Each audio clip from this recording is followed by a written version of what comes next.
Olá, bom, hoje então a gente conversa um pouquinho sobre o incrível Um Cântico para Leibowitz, do autor Walter Miller Jr. Este aqui é o filho único do Walter Miller. Antes da publicação desse livro, ele já tinha publicado alguns contos em revistas literárias de ficção científica e tudo mais, mas esse é o único livro publicado dele mesmo. Ele até começou a trabalhar numa continuação para esse livro, mas ele morre, né? Ele se mata, aliás, antes de dar continuidade então ao Cântico para Leibowitz. É um livro que foi continuado por uma outra pessoa e, se eu não me engano, não tem edição aqui no Brasil, mas enfim, este aqui é o livro que conta mesmo. E bem, o Walter Miller Jr. participou da Segunda Guerra Mundial, ele se alista e tudo mais, e ele vai fazer parte de uma missão que destruiu ali um dos mosteiros mais antigos, né, que era o mosteiro de Monte Cassino. Salvo engano, esse mosteiro foi construído no século VI e ao longo da história ele foi bombardeado e foi destruído aí diversas vezes, e ele foi também destruído na Segunda Guerra Mundial. Por que é importante saber disso? Bem, porque este aqui é um livro que vai girar em torno de um mosteiro. A gente vai acompanhar séculos e séculos de história aqui e um dos ambientes principais seria esse mosteiro, então, que no início desse livro está em ruínas, mas mesmo assim você tem ali toda uma ordem beneditina morando ali e com uma tarefa bastante nobre. Veja bem, esses monges do início do livro estão tentando recuperar qualquer coisa da era passada, tentar entender para que aquilo serve e manter aquilo de alguma forma, né?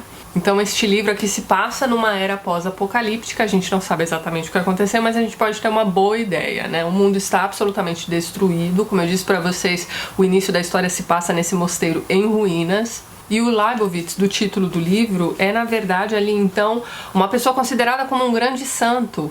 Inclusive esses monges, né, que habitam essa abadia destruída são ali os irmãos de São Leibowitz, ou algo do tipo. E o Leibowitz, na verdade, conforme a história vai correndo, né, a primeira parte do livro, a gente vai descobrindo que na verdade ele era algo entre engenheiro, arquiteto, e ele era pelo menos um dos responsáveis pela construção civil ali daquela área, né? Isso nos nossos dias de hoje, não é mesmo? Como eles encontram ali num dado momento uma escotilha, né, um abrigo antibombas e tudo mais, e lá dentro você encontra diversos objetos da nossa era, que para eles é passado, assim, bem distante inclusive, esses monges vão deduzir que esse cara seria, na verdade, uma pessoa que recolheu ali todos os objetos para manter para a posteridade. Ele mesmo teria fundado uma primeira irmandade ali de monges e tudo mais, então ele é considerado um grande santo. Mas a verdade é que a história toda é meio obscura, a gente não tem certeza de nada ali, mesmo porque, conforme a história vai correndo, a gente vai descobrindo que eles consideram alguns dos papéis do Leibowitz como profecia. E tendo em mente que ao início desse livro já se passaram diversos anos, talvez décadas ou até mesmo um século dessa hecatombe nuclear, essas pessoas já perderam contato com a língua inglesa antiga, que seria a nossa, do dia a dia. Então eles não sabem exatamente o que é que está escrito nesses papéis, mas a gente tem um ou outro monge ali que até consegue decifrar o que está escrito ali. Inclusive o personagem principal do início do livro é um cara que conhece ali razoavelmente o inglês antigo, e é a partir dele que a gente vai ficar sabendo que um desses papéis do Leibowitz, considerado como ali uma grande profecia e tudo mais, é na verdade uma lista de supermercado. Gente, tem umas coisas muito engraçadas neste livro. Então assim, você entra na leitura desse livro achando tudo super sério, né? Poxa, aconteceu essa hecatombe, você tem esses monges lá, Nome da Rosa, né, cuidando ali da memorabilia do São Leibowitz, tentando recuperar todo tipo de papel para manter ali dentro do mosteiro e tudo mais. E, enfim, um dos papéis é essa lista de supermercado. Um outro papel que esse rapaz vai descobrir ali na escotilha, né, do Leibowitz, é também ali um esquema de circuito elétrico. E ninguém sabe, né, para que aquilo serve e tudo mais, mas esse rapaz vai passar 15 anos da vida dele fazendo uma cópia daquilo ali e desenhando uns querubins, sabe, fazendo ali umas ilustrações à tinta de ouro, entendeu? Então assim, isso mostra pra gente a importância que muitas vezes a gente dá pra coisas que a gente desconhece. Mas tudo bem, eu não sei se eu já comentei com vocês, mas esse livro aqui é dividido em 3 partes. A primeira parte do livro se chama Fiat Homo, ou seja, faça-se o homem, né? Depois a gente tem ali o Fiat Lux, faça-se a luz, ou seja feita a luz, seja feito o homem. E a gente tem ali a última parte chamada Fiat Voluntas Tua, ou seja feita a vossa vontade.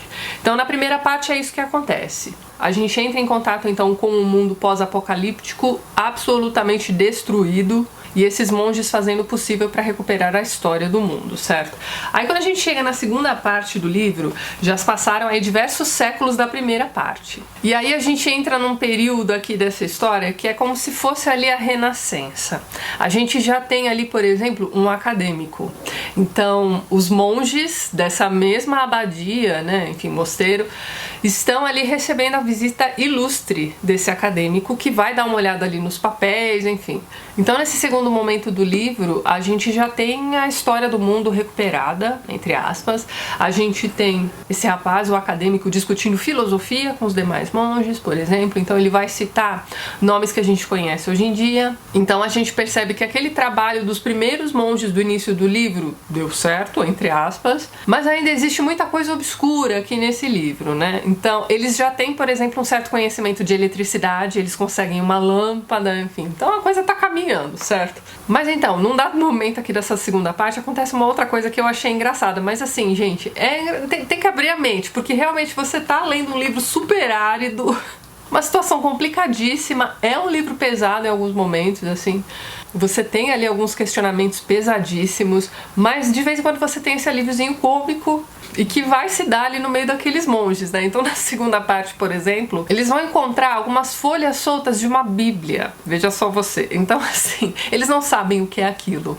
Tem que lembrar que o grande santo deles é o São Leibowitz, certo? Mas então, eles estão lendo aquelas folhas soltas, aí um deles vai dizer assim, não, isso aqui deve ser uma peça de teatro, e uma peça de teatro ruim. Então, e são ali as páginas da Gênesis, se eu não me engano. Então assim, vira e mexe, a gente vai ter um alíviozinho cômico aqui nesse livro. Então é um livro que, apesar de tratar de temas muito sérios, de vez em quando a gente vai dar uma risadinha lendo. Tem algumas outras coisas bem engraçadas aqui no meio também, mas então, nessa segunda parte a gente tem discussões religiosas e filosóficas também, além da redescoberta da eletricidade e tudo mais. Agora, quando a gente chega na terceira e última parte desse livro, a gente já tem ali um mundo bem tecnologicamente avançado, bem mais avançado do que o nosso hoje em dia, diga-se de passagem. E o que a gente vai ter ali é mais uma vez o mundo se preparando para mais uma grande guerra. Então você vê, o livro é praticamente cíclico, né? A gente começa a leitura no mundo pós-apocalíptico, a guerra acabou de acontecer, aliás, já faz alguns anos ou séculos aqui, não se sabe exatamente. E ele vai terminando quando a humanidade já está à beira de mais uma guerra. Algumas coisas que estão acontecendo aqui nesse período dentro do livro é uma grande discussão, por exemplo, a respeito de maternidade.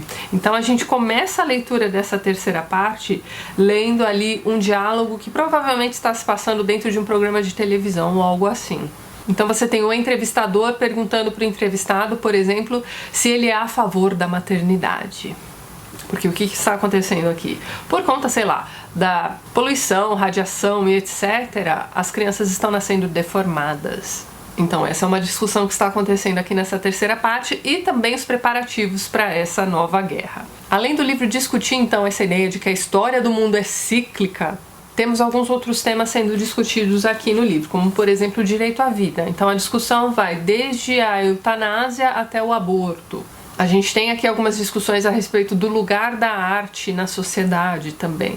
Então a gente tem ali desde aquele monge, né, que passou 15 anos fazendo uma cópia de uma planta de fábrica, sei lá, de circuito elétrico e tudo mais. Passando 15 anos, veja bem, 15 anos para fazer aquilo ali, e o que vai acontecer com essa cópia eu não vou contar para vocês, mas Então, além disso, você tem a discussão sobre a arte que está sendo produzida no momento, a arte que foi recuperada, e você tem aqui também uma discussão bem interessante a respeito da natureza da guerra mesmo. Conforme a gente vai correndo aqui a leitura desse livro, a gente vai percebendo que, né, tudo é cíclico, tudo se repete, não tem jeito. A gente vai percebendo que outra grande discussão aqui desse livro é a respeito da estupidez humana, né? Como a gente aprendeu lá no Snatch, né? Não se deve subestimar a imprevisibilidade da burrice, não é mesmo? Passam-se séculos e séculos e o homem não muda. É impressionante. E é aquilo, todas essas grandes discussões estão sendo contadas através de uma cortina fina de humor. Gente, isso aqui é um baita livro interessante. A gente tem um personagem aqui que é espetacular, que é ali o velho judeu. Esse cara não morre, então assim, ele vai aparecer de uma forma ou de outra nas 3 partes aqui desse livro. E fiquem tranquilos porque eu não contei praticamente nada da história dele aqui pra vocês, gente, sério. Esse é aquele tipo de livro que a cada parágrafo você tem alguma novidade, a cada diálogo entre os monges ou entre os intelectuais, enfim, você vai ter ali novas informações a serem acrescentadas à história. Nada está em excesso aqui nesse livro, a gente não tem gordura. E a forma como o autor montou essa história faz com que a gente fique interessado, engajado nessa leitura do início ao fim. Talvez a 3ª parte seja ali a mais enfadonha, eu diria. Os personagens que aparecem nessa 3ª parte não são tão legais quanto os que aparecem na 1ª e na 2ª, mas mesmo assim é bem interessante a gente acompanhar para onde a humanidade está indo de novo, né, no final aqui do livro. Enquanto eu estava preparando as informações que eu vou deixar na descrição desse vídeo, eu descobri que este livro está esgotado na editora.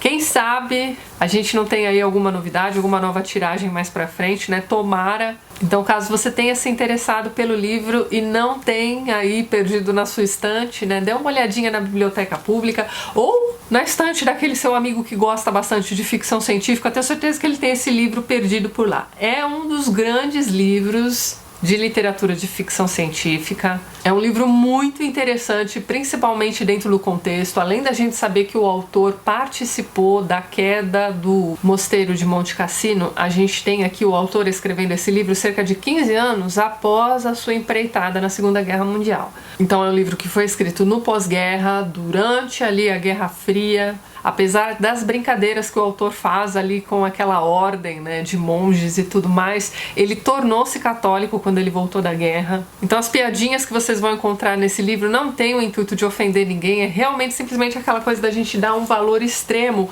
para coisas que a gente, né, desconhece, ou a gente acha que aquilo é maravilhoso e na verdade não serve pra nada. E apesar de ser também um livro sobre a estupidez humana, a gente tem aqui também alguns personagens que estão realmente engajados em coletar a história do homem e propagá-la, enfim. Baita livro interessante, gente. Fica a dica aqui pra vocês. Vejo vocês nos próximos vídeos do canal. Um beijo grande e até mais.